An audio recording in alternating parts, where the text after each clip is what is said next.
Donc après cette partie sur la physiologie, nous allons maintenant pouvoir parler et entrer dans le vif du sujet de la pathologie.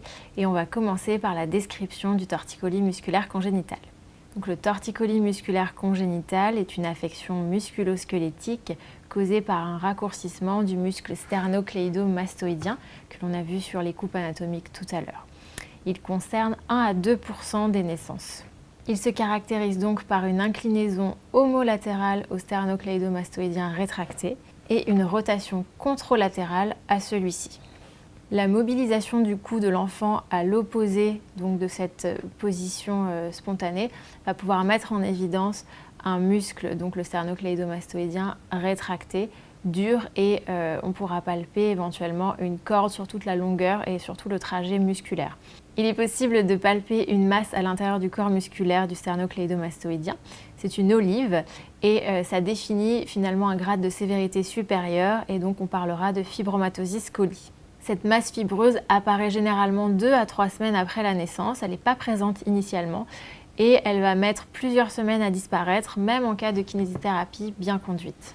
Que ce soit un torticolis musculaire congénital classique ou un fibromatosis coli, on aura donc des limitations d'amplitude à l'opposé des mouvements qui ont été décrits. Donc, on aura donc une limitation de l'inclinaison vers la direction contralatérale au scom rétracté et une limitation de la rotation vers le scom rétracté. Donc cette limitation va être constatée de façon passive liée à la raideur musculaire qui va limiter les amplitudes, et elle sera donc évidemment aussi présente sur les mouvements actifs puisque l'enfant ne pourra pas lutter contre cette raideur pour avoir une amplitude de mouvement complète. Cette asymétrie de posture va entraîner une répartition des forces inégales à l'arrière du crâne et va à terme aboutir à une déformation que l'on nomme plagiocéphalie. Cette asymétrie de posture peut également être globale et ne pas concerner que le cou. On peut retrouver des nourrissons avec une incurvation du tronc préférentiel, avec la tête toujours orientée d'un côté, le bras plutôt tendu vers le côté qu'il regarde, donc une incurvation avec une convexité du côté regardé, une obliquité, une petite obliquité du bassin avec le membre inférieur plutôt étendu du côté où il regarde et plutôt fléchi de l'autre côté. Finalement, ça nous fait penser à la posture du réflexe tonique asymétrique que nous avons montré tout à l'heure. Donc l'enfant, tel qu'on le voit là, va présenter finalement peu de variations de cette posture et va rester un petit peu figé dans ce schéma-là. Cependant, ce n'est pas parce qu'on voit ça qu'on voit cette posture, qu'on voit cette asymétrie de position, qu'il y a forcément rétraction. Donc il faut aller faire un examen clinique, donc mobiliser l'enfant et voir s'il y a une réelle raideur musculaire et une réelle fixité de la position, ou si finalement on est sur un torticolis qui serait plutôt positionnel et qui ne serait pas de l'ordre d'une rétraction. Dans le cadre d'un torticolis positionnel, il n'y aura pas d'obstacle au mouvement passif que le kinésithérapeute pourra réaliser. En fait, c'est un petit peu comme si l'enfant n'arrivait pas bien à maîtriser les mouvements, à maîtriser son corps, et donc reste par préférence et par habitude dans un schéma qui peut lui rappeler éventuellement la position qu'il avait in utero. Et voilà, il n'a pas suffisamment de maîtrise pour varier les postures, pour alterner et pour s'orienter différemment. Donc pour résumer sur les différentes possibilités de torticolis, donc nous avons le torticolis positionnel, le torticolis musculaire congénital et le fibromatosis coli par ordre de sévérité. Dans le cadre d'un torticolis positionnel, on aura des amplitudes passives, que ce soit d'inclinaison et de rotation, qui seront complètes, et c'est la poursuite oculocéphalogyre, donc qu'on pourra tester à l'aide d'un damier, qui elle sera limitée. Le scom lui sera souple, et par contre, l'asymétrie de posture pourra nous entraîner vers une plagiocéphalie. Pour le torticolis musculaire congénital, les amplitudes de rotation et d'inclinaison passive seront limitées, donc les amplitudes de rotation et de poursuite oculocéphalogyre active, donc la rotation active sera aussi limitée. On pourra palper une contracture en regard du sternocléido-mastoïdien. On pourra évidemment aboutir malheureusement à une plagiocéphalie. Et dans le cadre enfin du fibromatosis coli, on a une limitation des amplitudes passives, de la poursuite oculocéphalogyre, donc de la rotation active. on a la contracture et on a en plus cette petite masse fibreuse sur le sternocléidomastoïdien. Et de la même façon, la préférence positionnelle est telle qu'on aboutit à une plagiocéphalie. Une autre façon de présenter les choses et de synthétiser ces informations pour bien se familiariser avec ce concept de base d'identification de la sévérité du torticolis, on a ce petit schéma. Donc, on a un bébé avec une attitude spontanée en rotation cervicale asymétrique. Donc on le voit, les parents nous disent il est souvent orienté d'un côté, il ne change pas trop de position. Ok, on va essayer, nous, de stimuler une poursuite oculaire. Donc on va essayer d'avoir un mouvement actif de rotation. Le mouvement actif de rotation est-il complet? Oui. Alors dans ces cas-là, on est en présence d'un torticolis résolu ou bien il n'y avait pas de torticolis. Si on a une imitation de la rotation active, ok, très bien, on va ensuite aller tester les rotations passives. Donc on va aller aborder l'enfant, mettre les mains sur lui. Si les amplitudes sont complètes en passif, alors on bascule vers l'identification du torticolis postural ou positionnel. Si les amplitudes passives sont limitées, alors on ira rechercher à la palpation également une contracture ou une olive du sternocléidomastoïdien. Dans tous les cas, que ce soit contracture simple ou olive, on parle de torticolis musculaire au sens large. Et on voit que les deux torticolis peuvent également aboutir à la plagiocéphalie. À titre indicatif, l'APTA a mis en place une classification de la sévérité du torticolis en fonction de l'âge à l'identification, du déficit d'amplitude passive et du type de torticolis, donc que ce soit positionnel, musculaire ou fibromatosis coli. Donc je dis à titre indicatif parce qu'ils n'ont pas donné à la suite de ça de recommandations claires concernant la pratique et la régularité des séances par exemple. Mais voilà, je trouve que cette gradation est intéressante, surtout quand on débute, pour arriver à se dire voilà, où se situe mon patient tel qu'il est là. Si j'ai assez peu d'expérience pour comparer à d'autres situations cliniques que j'ai rencontrées, voilà, avec ça au moins je peux me dire d'entrée, ok, si j'ai les critères pour aller sur un grade 6, bon, je sais que du coup, la situation va être plus intense et va nécessiter des séances de kinésithérapie plus intenses. Donc, on va les décrire un petit peu. L'APTA donc, décrit 3 niveaux de prise en charge, précoce entre 0 et 6 mois, tardif à partir de 7 mois et extrêmement tardif au-delà de 12 mois. Donc, pour l'APTA, le grade de base, le grade 1, la situation la plus simple serait une simple préférence positionnelle ou bien un déficit de rotation passive inférieur à 15 degrés, dans une situation de prise en charge précoce, donc avant 6 mois. Le grade au-dessus, le grade 2, serait une préférence positionnelle ou un déficit de rotation passive compris entre 15 et 30 degrés. Et au grade 3, on aurait un déficit de rotation supérieur à 30 degrés, ainsi qu'une masse palpable sur le sternocléidomastoïdien, mais dans un contexte de prise en charge précoce entre 0 et 6 mois. Pour le grade 4, le niveau 4 de sévérité correspond donc à une préférence positionnelle ou un déficit de rotation passive inférieur à 15 degrés, mais sur une prise en charge moins précoce qui serait plutôt aux alentours de 7 à 9 mois. Le grade numéro 5 de sévérité correspondrait lui à une préférence posturale, préférence positionnelle, ou un déficit de rotation passive inférieur à 15 degrés, mais chez un nourrisson âgé de 10 à 12 mois.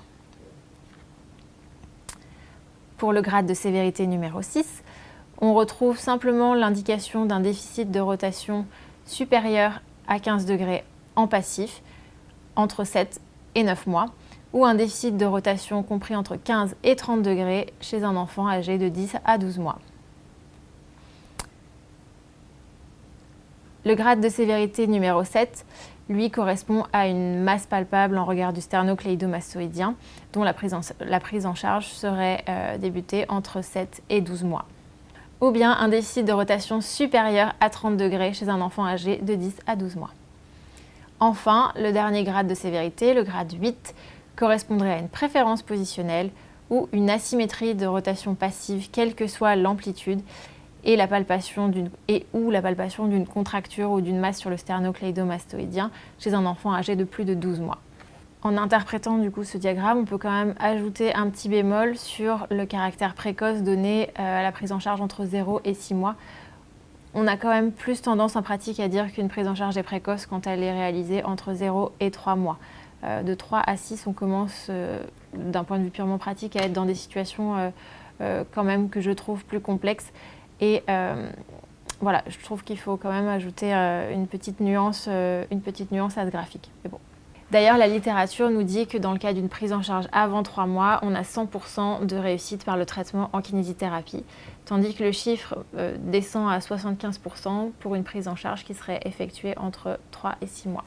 Par réussite complète, on entend la récupération des amplitudes de rotation et d'inclinaison passive complète, la poursuite en rotation oculocéphalogyre complète et l'absence d'attitude vicieuse, notamment en inclinaison, lors du redressement de l'enfant.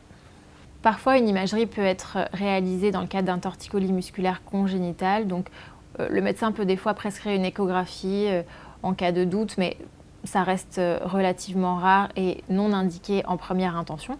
Mais quand on l'a fait, ce qu'on constate, c'est que dans le scom qui est concerné par la rétraction, on voit un net épaississement ici des fibres. Et on voit vraiment ici, voilà, la petite extrémité, l'insertion musculaire. Hop, on délimite vraiment la masse, la contracture, et ensuite on revoit que ça s'affine. Tandis que de l'autre côté, on a vraiment des fibres complètement linéaires et un scom qui est nettement plus fin. Pour synthétiser, on peut retenir plusieurs facteurs d'évolution favorable. Donc l'initiation d'un traitement de façon précoce, la régularité du suivi et des séances en kinésithérapie, un faible déficit de rotation, une faible contracture du scom et la réalisation d'un programme d'étirement à la maison par les parents.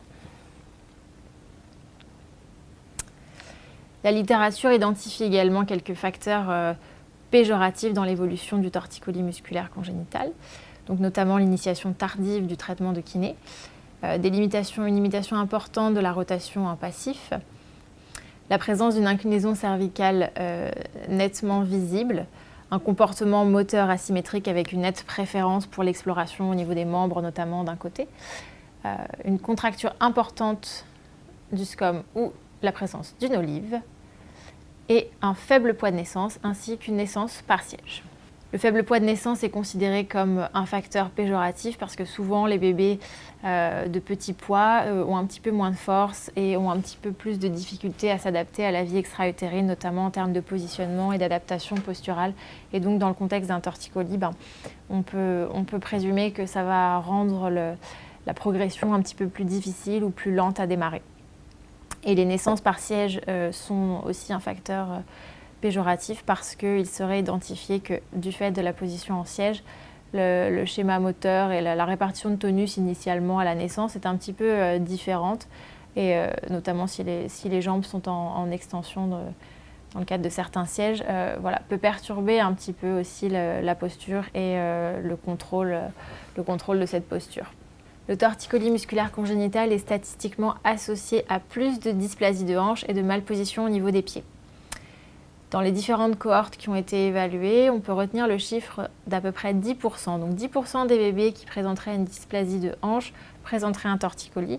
Et inversement, 10 bébés qui présenteraient un torticolis auraient également une dysplasie de hanche. C'est la raison pour laquelle, généralement, le chirurgien orthopédiste qui suit les enfants avec un torticolis va de précaution demander une échographie de hanche dès l'identification et un suivi pour être sûr de ne rien rater et de mettre en place le suivi nécessaire. Donc la HAS d'ailleurs nous parle de syndrome postural, en fait, où on aurait un bébé un petit peu incurvé, qui aurait une petite obliquité du bassin, qui aurait été un petit peu contraint in utero au niveau des pieds, donc qui pourrait avoir une malposition et qui aurait la dysplasie de hanche, le torticolis. Certains auteurs nous parlent également du syndrome du bébé moulé quand on a l'association torticolis, anomalie des hanches, donc dysplasie voire luxation, et malposition des pieds. Donc ce sont des prises en charge en kinésithérapie du coup qui seront plus complexes parce que l'asymétrie de posture est bien plus globale et impacte l'ensemble du corps. Et puis il y a plusieurs choses à traiter, notamment au niveau des pieds. Mais finalement, ce qui va nous gêner le plus en termes de correction, c'est vraiment toute cette asymétrie globale de posture avec des appuis au niveau du bassin qui vont être asymétriques est réparti du coup toujours de la même façon, comme on l'a vu précédemment sur le schéma avec la bonne façon de se retourner et la mauvaise par rapport aux appuis du bassin. Ces enfants là, ils vont être d'office dans le mauvais schéma, donc il va falloir arriver à rééquilibrer ça de façon la plus rapide possible pour leur permettre justement de s'inclure dans un développement moteur normal et pas prendre de retard. Concernant les étiologies du torticolis musculaire congénital, il n'y a pas de consensus international. Différentes théories ont été avancées, sans qu'il y en ait vraiment une qui fasse unanimité. Donc dans les plus répandus, on peut reprendre la notion de contrainte utérine, du coup qui va façonner, finalement mouler le bébé dans une certaine position et qui va s'imprimer finalement, une mauvaise posture qui va s'imprimer sur le bébé pendant sa vie in utero et qui va persister du coup à la naissance. On peut donc supposer ça. Concernant vraiment le torticolis musculaire congénital, on a une suspicion des syndromes d'éloge concernant le sternocléido-mastoïdien. C'était une hypothèse qui a été longtemps maintenue comme première. Et il y a maintenant plusieurs équipes de recherche qui réfutent un petit peu cette idée-là de syndrome d'éloge du fait des cellules qui sont observées en analyse histologique lors des coupes et des biopsies qui sont réalisées à but de recherche. Et en fait, leur argument, c'est que l'olive apparaît de façon progressive et spontanée après la naissance, donc 2 à 3 semaines après, et disparaît également progressivement, finalement que la prise en charge soit adaptée ou inadaptée, elle va disparaître aussi toute seule progressivement. Et pour ces chercheurs, il y aurait un ratio de différenciation des cellules mésenchymateuses qui sont en grande proportion dans le SCOM à la naissance, qui vont se différencier plutôt en faveur de tissus fibreux et adipeux par rapport aux tissus musculaires. Et donc ça va détériorer les propriétés élastiques du muscle et donc aboutir au torticolis. Ils sont pas dans leur argument aussi est de dire que c'est pas une naissance traumatique qui va générer ça, puisque les cellules qu'on retrouve dans le tissu ne laissent pas penser qu'il y a eu traumatisme. Après, on a d'autres études aussi qui nous parlent de dépôt accru de collagène dans la matrice extracellulaire du muscle.